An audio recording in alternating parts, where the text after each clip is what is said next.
Halo Sobat FDK, kembali lagi di Red Talks episode ketiga bersama aku Navi. Jadi kali ini kita akan membahas mengenai beda jalur, beda kesuksesan. Waduh, dari judulnya cukup menarik karena di podcast kali ini kita mengundangnya dua narasumber hebat dari mahasiswa berprestasi FDK. Di sebelah kiri saya ada Mas Ahmad Fandi Kurniawan dari Ilkom 2021. Beliau ini merupakan founder dari stand up komedi Uinsa.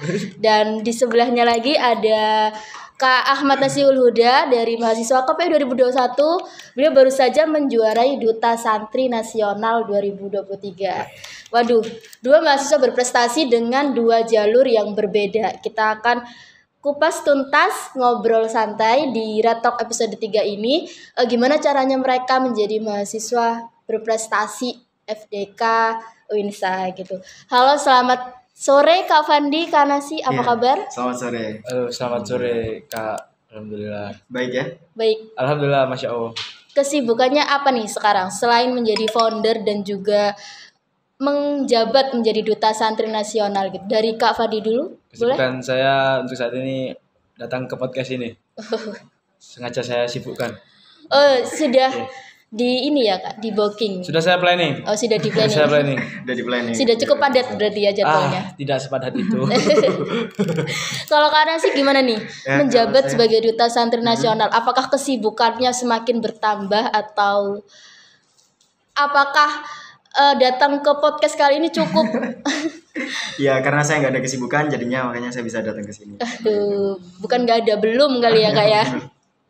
Belum. Jadi ngomong-ngomong mengenai seorang founder dan juga seorang Duta Santri Nasional yang menjadi ikon gitu ya para mahasiswa, motivasi dari Kak Fandi dan Kak Nasik mengikuti ajang ini atau mendirikan founder stand up comedy itu apa sih gitu? Dari Kak Fandi dulu. Dari saya. Iya, monggo. Tuh ya ampun, jadi saya tuh sebenarnya pengen jadi duta santri. Oh, Cuma saya tapi jalurnya Cuma akhirnya karena saya tahu kapasitas diri saya, sepertinya saya mendirikan stand up Uinsa saja. Tapi Kak Fandi ini runner up Duta FDK kan ya? Aduh Mbak, jangan ngomong gitu Mbak. Aduh, kenapa Kak sudah demisioner kah? Itulah, gitulah. Gitu. Kalau Kak Nasik gimana? Apa motivasinya ikut Duta Santri Nasional gitu? Kayak di di FDK kan ada Duta FDK nih. Waduh, kayaknya fakultas nggak main nih, harus nasional aja deh gitu.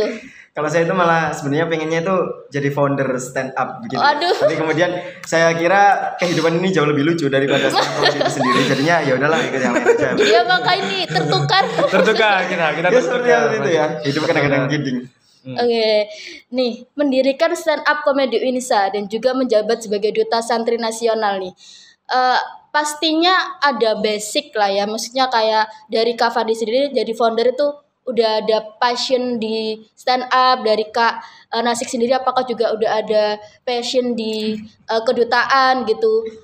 Boleh nggak cerita gimana awalnya kok bisa terbentuk stand up komedi dan juga kok bisa tiba-tiba terpikir untuk daftar jadi Duta Santri Nasional gitu? Dari Kak Fandi dulu boleh? Dari saya dulu. Iya. Jadi Gimana ini Mbak, sebenarnya kalau tiba-tiba ada rasa passion, wah aku adalah orang stand up, kayaknya enggak deh. Ya mungkin awalnya berawal dari sering nyeletuk-nyeletuk di tongkrongan, ngerasa di tongkrongan jadi orang yang fun, orang yang asik, lucu. Akhirnya waktu itu temanku bilang kayak, kenapa enggak nyoba stand up aja, apa sih kayak gini-gini stand up terus gini-gini aja. Akhirnya nyoba stand up, ya pada awalnya nggak lucu tapi kayak tertantang gitu. Oh, jadi ada dorongan dari teman-teman gitu ya kayak Ya, dari lingkungan terdorong. sekitar gitu. Sama waktu itu juga ada kayak ada kalimat yang terngiang-ngiang dalam otak gitu kayak, lucu di sini aja buat apa? Oh, Di gitu. tongkrong aja ya. Bisa lebih bermanfaat untuk orang banyak jadi Iya. mendirikan gitu. Nah, Nice. kenapa kok kenapa kok stand up ini ajangnya Uinsa gitu? Kenapa nggak fakultas? Apakah tidak percaya dengan fakultas bahwa bisa Oh. sebesar Uinsa? Untuk stand up Uinsa sendiri alasan ngediri ini tuh sebenarnya ini Mbak. Gimana? Jadi kan saya sebenarnya stand up Surabaya dulu nih, Oh, stand up Surabaya. Nah, waktu aku di stand up Surabaya itu waktu itu lucu banget waktu perform. Ada anak Winsa yang ngelihat aku. Nah, karena ada anak Winsa yang ngelihat aku, dia kayak nge-DM ngechat aku gini, Mas nggak kepingin ngediriin stand up di Winsa dah. Loh, tak jawab, kenapa nggak langsung di Surabaya aja? Terus dia bilang, aku kalau langsung Surabaya nggak berani. Mentalku nggak sebagus sampean, kayak bilang gitu. Padahal sebenarnya sama aja. Oh, jadi stand up comedy Indonesia ini sebagai batu loncatan untuk mengajak teman-teman yang mempunyai passion yang sama gitu jadi ya. mungkin beberapa anak Winsa yang pengen belajar public speaking khususnya dalam humor, yang di Winsanya aja, yang nggak langsung berani ke Surabaya, jadi ke Winsa dulu Oke, aja. jadi latar belakang terjadinya stand up comedy Indonesia ini cukup mulia ya teman-teman. Masya Allah. Membantu Masya teman-temannya Allah. gitu ya untuk belajar bareng menjadi seorang stand up comedian gitu. Kalau Kanasik sendiri gimana nih? Apakah sebelumnya ada basic duta terus tiba-tiba kepikiran untuk ikut kedutaan dan passionnya memang ada di santri gitu, jadi ikut aja dia duta santri nasional gitu atau gimana Kak? Iya, jadi motivasi terbesar saya sendiri itu adalah apa ya, dorongan dari teman-teman gitu. Karena memang saya sendiri sebenarnya tidak ada ketertarikan dalam dunia kedutaan, dan memang basically saya tidak punya latar belakang sama sekali, dan bisa dibilang ini adalah Duta Santri Nasional, ini adalah ajang kedutaan pertama kali yang baru saya ikuti begitu. Kemudian saya mencoba terjun ke dalamnya ya karena memang dorongan dari teman-teman alumni dulu pas waktu masih di pondok gitu, terus teman-teman kuliah saat ini gitu, dan yang lain gitu. Tapi kemudian terus dari situ kemudian saya muncul motivasi dari diri saya sendiri gitu. Akhir-akhir ini saya tuh miris gitu melihat apa namanya isu-isu yang sedang melanda pesantren gitu ya di akhir-akhir ini, zaman-zaman ini. Dan sebagai seorang santri gitu ya, yang hidup di pesantren gitu ya sedikit banyak, saya tuh merasa memiliki kiprah gitu loh. Saya tuh merasa sedikit miris ketika mengetahui adanya isu-isu buruk yang diberitakan dengan mengatasnamakan pesantren. Contoh nih, kan tidak bisa dipungkiri nih Mbak Nafi ataupun Mas Fandi pernah mendengar ada kayak ini oknum apa ustadz yang sesat gitu, kemudian melakukan pelecehan atau kekerasan pada santrinya, kemudian adanya pesantren yang memunculkan ajaran sesat dan lain sebagainya begitu ya.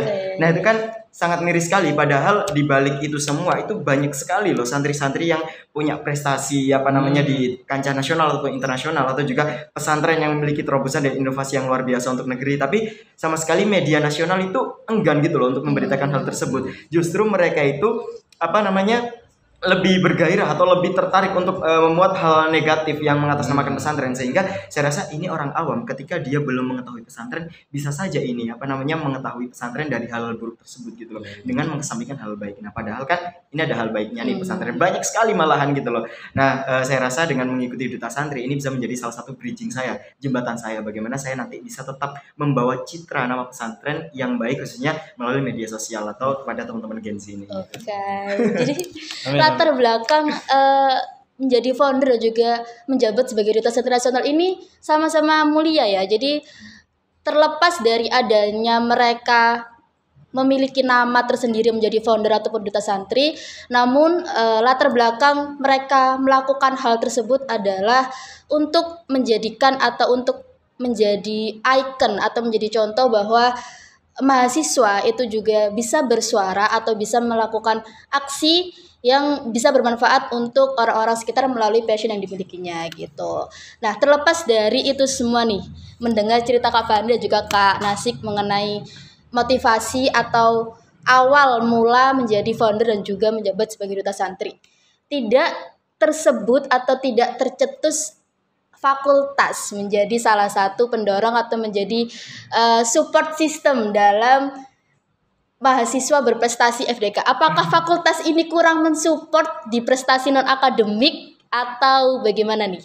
Menurut pandangan dari Kak Fandi ataupun Kak Nasik, apakah fakultas itu masih kurang adanya tempat atau wadah mahasiswa mengembangkan potensi non akademiknya, atau mahasiswa atau justru fakultas ini tidak adanya support gitu di prestasi non akademik gitu. Menurut Kak Fandi gimana? Menurut saya pribadi untuk fakultas sendiri ya, untuk menyikapi non akademik ya. Kalau saya pribadi sih nggak tahu lebih jelasnya ya, karena saya sebenarnya stand up ya untuk menghibur, pure menghibur aja untuk kebaikan diri sendiri gitu. Terlepas dari ada kayak pihak fakultas support atau enggak, sebenarnya saya nothing tulus aja lah. Pokok kita ada ya udah, kalau nggak disupport ya udah, emang tujuan kita menghibur gitu aja kalau aku ya. Kalau Kak Nasik gimana nih? Ya kurang lebih sama sih kayak dari Mas Wandi. Jadi memang dari awal ya kita tidak mengharapkan lebih gitu ya. Karena memang satu hal sih yang saya tahu kalau memang apa namanya cara sakit hati paling disengaja adalah berharap pada manusia gitu ya. Aduh. Nah saya tahu kan ini orang-orang Jadi fakultas kan daripada juga manusia berharap ini ya. pada fakultas yang Begitu. tidak ada suara. Ya bukan hanya pada fakultas dalam artian ya, Oke. tapi pada semuanya aja. Kayak kita melangkah ya udah melangkah sendiri aja begitu ya. Kemudian selagi kita masih bisa melangkah dan mampu gitu ya udah kita jalani aja. Kemudian nanti ketika ada hal-hal yang mensupport dari belakang gitu, ya udah kita terima aja. Tapi kalau emang nggak ada kan kita tidak pernah berharap. Oke, menjadi mahasiswa FDK melalui prestasi yang sudah dimiliki. Apakah Kak Fandi akan mendirikan komunitas stand up fakultas atau Kak Nasik juga akan mengikuti duta fakultas? Dari siapa dulu nih? Dari Kak Fandi dulu, Oke. monggo. Kalau saya pribadi ya udah ngediriin stand up Winsa, kayaknya udah nggak perlu ngediriin stand up fakultas ya. Oke. Karena emang tujuannya kita ngediriin stand up Winsa itu ingin menaungi semua yang se-UIN, bukan cuma yang di fakultas saja. Dan sama ini juga kayaknya kalau nambah beban ngebentuk lagi kayaknya makin nambah pikiran ya. Kayak Iya. karena aku sendiri di stand up Surabaya sendiri juga jabat pengurus juga, jadi makin pusing, makin tolol, bisa-bisa lulus semester 14 aku. Kalau Kak Nasik sendiri gimana nih? Apakah akan mengabdi untuk menjadi ikon fakultas juga sebagai mahasiswa fakultas? Iya, saya rasa ini jawabannya emang mirip-mirip ya kita Oh, sepertinya ya. Iya. Kalau dari saya sendiri ya untuk sudah menjadi duta santri itu udah rezeki yang jauh lebih dari diberikan oleh Allah pada saya gitu ya.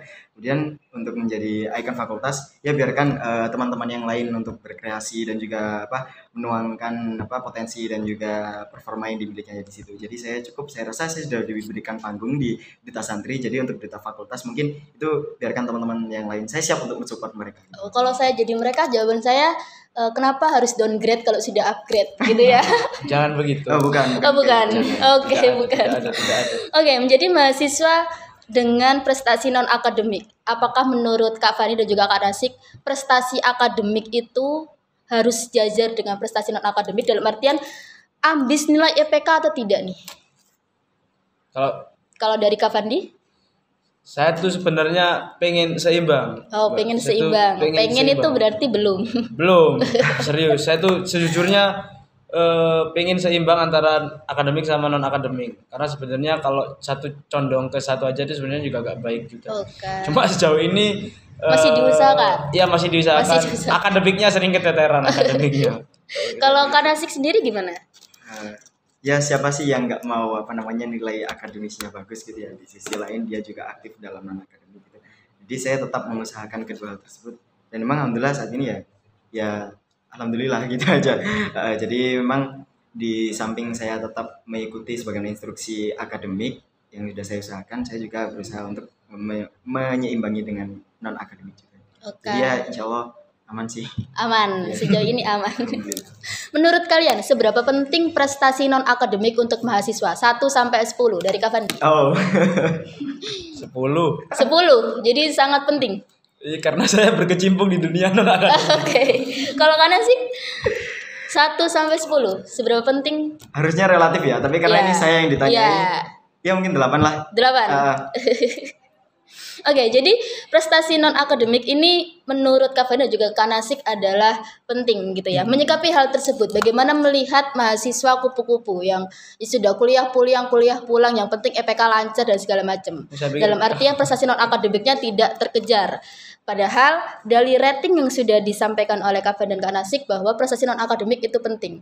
Apakah fakultas harus mengambil langkah untuk menyiapkan atau memfasilitasi dalam mahasiswa ini mengembangkan potensi non akademiknya, atau justru mahasiswa ini harus mandiri untuk mencari potensi dari prestasi non akademik itu sendiri? Dari Kak Fandi gimana? Sisa kupu-kupu ya. Ya, Kuliah pukul.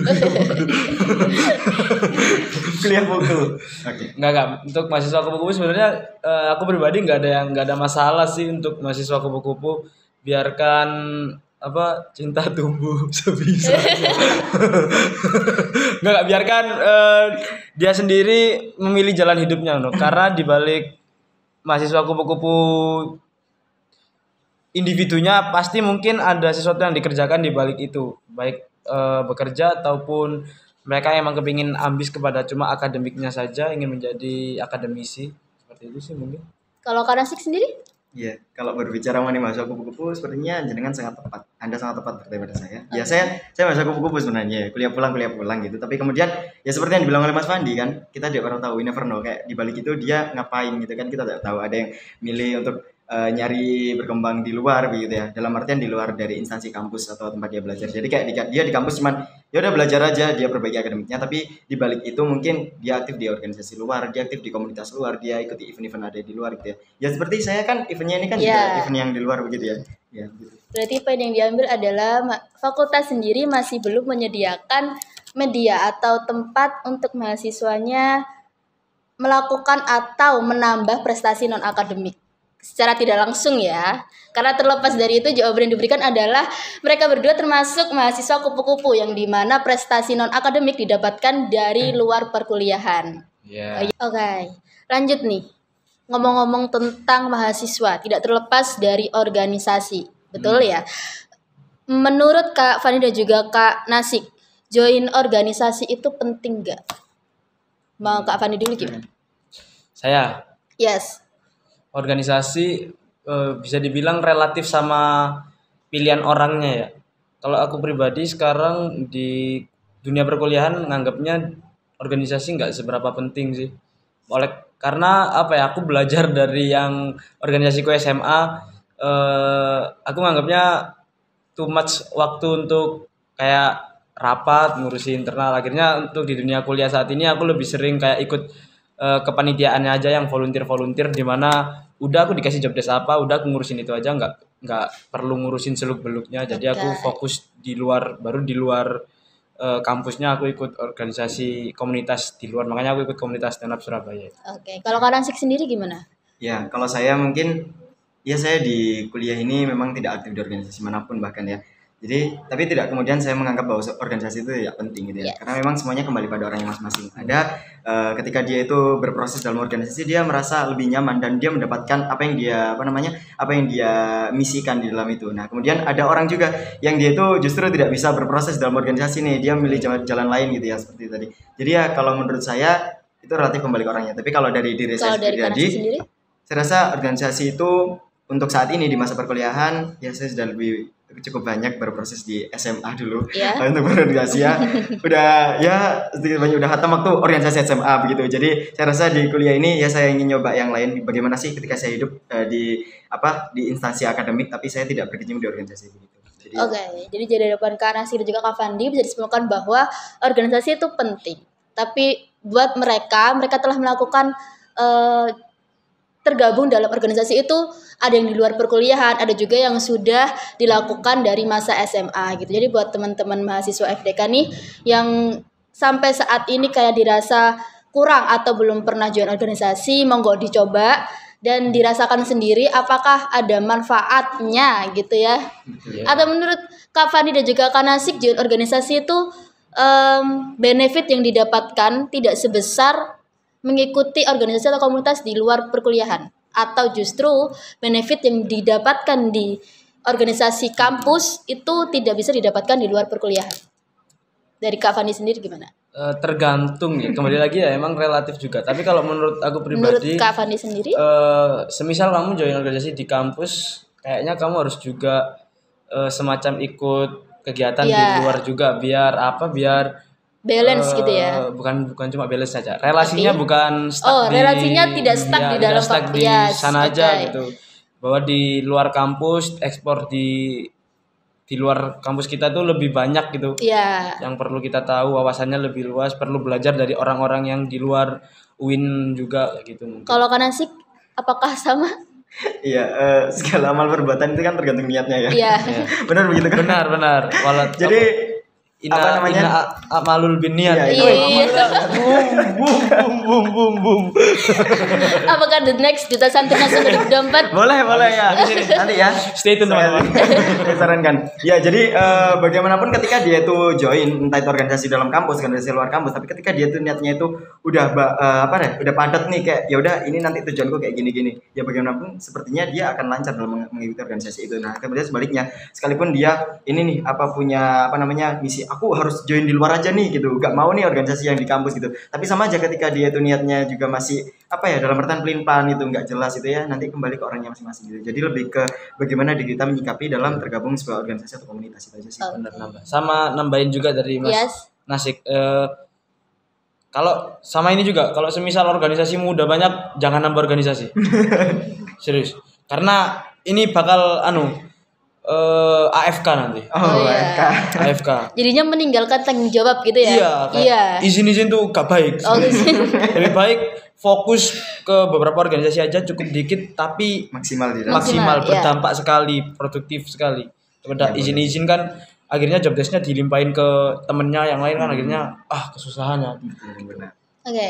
Tips dan trik untuk mahasiswa FDK nih, sebagai mahasiswa berprestasi non akademik, gimana caranya mahasiswa FDK ini yang mau memulai atau takut untuk memulai gitu ya, mencari prestasi non akademik, apa sih step dasar atau langkah awal untuk mahasiswa FDK ini bisa mengikuti jejak Kak Fandi dan juga Kak Nasik gitu. Dari Kak Fandi dulu. Saya tuh sebenarnya kurang seneng ya dibilang mahasiswa berprestasi. Oke, jadi saya takut gak seberprestasi itu soalnya. Cuma mungkin yang aku lakukan ini sebenarnya awalnya iseng aku punya sering lucu di tongkrongan atau apa, akhirnya ngelucu mungkin bisa dibilang dimulai dari hobi dulu ya. Oke, jadi sesuai passion ya. Iya, hobinya apa, nyoba ditekuni, ditelateni gitu, tiba-tiba loh kok bisa, ternyata ada hal yang bisa dipetik dari sini. Aku juga awalnya juga nggak nyangka gitu. Cuma siapa sih sampai sekarang yang nyangka guyonan moro-moro dibayar, guyonan tiba-tiba dapat prestasi gitu kan, aneh banget sebenarnya. Cuma akhirnya ya gak ada yang tahu. Bener kata Mas Nasik tadi, we never know. Seperti itu. Kalau Kak Nasik sendiri apa nih Kak tips untuk mahasiswa FDK bisa ikut ke ajang nasional gitu? Ya, ini template banget sih yang saya bilang, jangan pernah takut untuk mencoba gitu loh. Karena ini juga sebenarnya sama gitu ke kedutaan itu, kenapa sih saya tadi di awal bilang kalau saya tuh never interested, tidak pernah tertarik dengan kedutaan. Karena saya tuh takut di dalamnya tuh ada ya, yang pertama ini ketakutan saya spill, ada kelas kecantikan ya, atau kayak beauty class itu ya, istilahnya kelas kecantikan. Dituntut untuk selalu perfect gitu ya. Kita belajar catwalk gitu. Itu saya tuh ngebayanginnya tuh udah masa suram gitu. Aduh. Ini masih duta juga ya? Iya. Ini saya lebih dulu, Masya Allah ya. Saya tuh banyak ya. Terus selain kita nggak takut untuk mencoba ya, yang kedua itu adalah jangan pernah malu untuk belajar pada siapapun gitu ya. Terlepas itu orang adik-adik di bawah kita ataupun kakak di atas kita ya, yaitu saya belajar itu kepada teman-teman yang sebelumnya mengikuti kedutaan. Itu bener, saya tuh belajar itu sampai semalaman itu kayak gimana sih caranya catwalk gitu ya, kayak gitu saya minta ajarin, kayak ya setakut itu memang saya deh. Tapi kemudian ketika kita berani kayak melangkahi itu tadi, kayak terabas aja gitu ya, kayak semua itu pasti ada jalannya. Kalau kita stiker WA itu ada kabeh ono dalane bahasa barasa gitu ya. Itu istilah Jawa. Kalau bahasa Indonesia itu kayak semua ada jalannya meskipun sulit-sulit ya gitu ya. Yes. Sama di stiker WA ada ini. Ada gimana? Timbangannya gak lapo-lapo. Itu juga ada. Jadi semuanya jangan takut untuk memulai karena kita enggak tahu hasilnya kayak gimana. Terlepas dari hasilnya itu bagus atau tidaknya, yang penting kita sudah berani untuk memulai. Gitu, bener ya? Betul, nice. Oke. Terakhir nih, menjabat sebagai founder dan juga menjabat sebagai duta santri nasional pasti kan ada beban atau tidak tanggung jawab yang besar gitu ya, untuk terus upgrade diri, untuk terus belajar dan untuk terus dijadikan contoh untuk rekan-rekan ataupun teman-teman selingkungannya. Gimana sih cara Mas Fandi dan juga Mas Nasik ini mempertahankan citra positif yang ada dalam dirinya gitu? Dan gimana melihat mahasiswa FDK, apakah sudah mencontoh atau memvisualisasikan sebagai mahasiswa FDK yang pious, peaceful, lightening gitu. Apakah sudah berhasil atau belum gitu? Sebagai closing statement dari Gimana, Mas gimana? Fandi, Intinya gimana lupa saya. apakah ada beban? Ya, beban. Dan gimana caranya menjaga citra positif itu? Kalau beban sih pasti ya beban ya, namanya founder juga yang harus dituntut sebagai contoh. Cuma ya ini aja sih, do the best tiap harinya, lakuin yang terbaik tiap harinya, sama kayak untuk selalu menjadi positif ya. Sebenarnya saya juga gak sepositif itu kan ya. Dan pokoknya intinya do the best aja, apa yang bisa kita lakuin positif ya positif, semisal bisa dijadiin contoh ya alhamdulillah. Gak bisa, kalau misal ada perbuatan jelek aku selalu ngomong ke teman-temanku, misal aku ngelakuin hal negatif tolong diingetin juga sama itu. Dan untuk apa tadi yang Payes, Pesan untuk bukan pesan, pandangan mahasiswa FDK ini apakah sudah mencerminkan moto FDK tersendiri menurut Mas Fandi? Karena saya jarang banget ya di kampus ya, saya bisa bilang kalau Payes kan soleh ya bisa dibilang gambaran slogan itu ada sih kayaknya. Karena Apakah hanya cuma sebatas slogan? saya nggak tahu ya untuk Diri Mas Fandi sendiri Untuk diri saya sebagai sendiri, mahasiswa FDK. insya Allah saya bisa dikatakan Payes peaceful enlightening. Iya. Karena setidaknya saya Payes itu sholat saya. Oh, iya. Seburuk-buruknya saya selalu sholat. Karena bisa jadi sholatmu adalah ini, saya pernah baca kata-kata lupa Mas, tolong Gimana? bisa jadi sholatmu adalah penyelamatmu apa gitu, gitulah pokoknya. Iya. Cari aja di Pokoknya Instagramnya sholat. kata-kata hijrah gitu. Payes peaceful kan, damai, saya orang cinta damai, selalu menyapa seorang orang, bahkan second akun saya namanya Fandi menyapa Anda. Jangan lupa di follow ya. Oke. Sama enlightening, mencerahkan ya, insya Allah Kak Nasi, menyebarkan hal positif. gimana? Kalau dari saya sendiri ya terkait dengan beban, ya benar yang dikatakan Mas Wandi, bahwasanya ya itu pasti beban gitu. Tapi bagaimana kita menyikapinya kemudian, ketika kita merasa tidak nyaman dengan suatu beban itu atau tanggung jawab itu, ya pasti kita akan berat menjalaninya. Tapi kalau kita senang dan kita merasa, oh iya saya yang mengambil langkah ini maka saya harus menyelesaikannya, maka itu sama sekali tidak akan menjadi beban. Nah terkait bagaimana kita upgrading diri dan sebagainya itu, saya rasa bukan hanya untuk menjadi founder stand up comedy Winsa ataupun menjadi duta internasional. Saya rasa dengan kita menjadi manusia aja itu kan udah menjadi khilafah fil art ya, memimpin di muka bumi. Itu kan secara nggak langsung kita itu udah dituntut untuk menjadi khairul ummah, sebaik-baik umat ya, sebaik-baik makhluk begitu ya. Itu adalah sebuah tuntutan yang diberikan oleh Tuhan pada manusia ketika kita sudah diciptakan untuk meninggal ya, atau untuk menempati muka bumi ini ya. Bagaimanapun kita harus upgrading diri gitu loh, untuk menjadi lebih baik. Karena itu saya kemudian ingat pada sebuah kata-kata ada hadis ini ya, barang siapa yang hari kemarin jauh lebih buruk daripada hari ini, maka dia termasuk orang yang rugi. Barang siapa yang hari ini sama dengan hari kemarin, barang siapa yang hari kemarin sama dengan hari ini, lebih buruk dari ini, maka dia adalah termasuk orang yang buruk. Tapi barang siapa yang hari ini sama dengan hari kemarin, maka dia termasuk orang yang rugi. Tapi barang siapa yang hari ini jauh lebih baik daripada hari kemarin, maka dia termasuk orang yang beruntung. Begitu sih. Itu jadi sebuah pegangan ketika kita menjadi manusia, ya udah kita harus bagaimanapun kita usahakan untuk memperbaiki diri. Kalau memang tidak bisa, ya udah kita stagnan, jangan sampai lebih buruk begitu. Tapi kalau kita diberikan kesempatan, ya harusnya lebih baik. Oke. Menjadi mahasiswa FDK, apakah Kanasik sudah mencerminkan slogan FDK Payes Peaceful Enlightening, atau terlepas dari Kanasik sebagai mahasiswa FDK, apakah mahasiswa FDK tersendiri itu sudah mencerminkan slogan tersebut?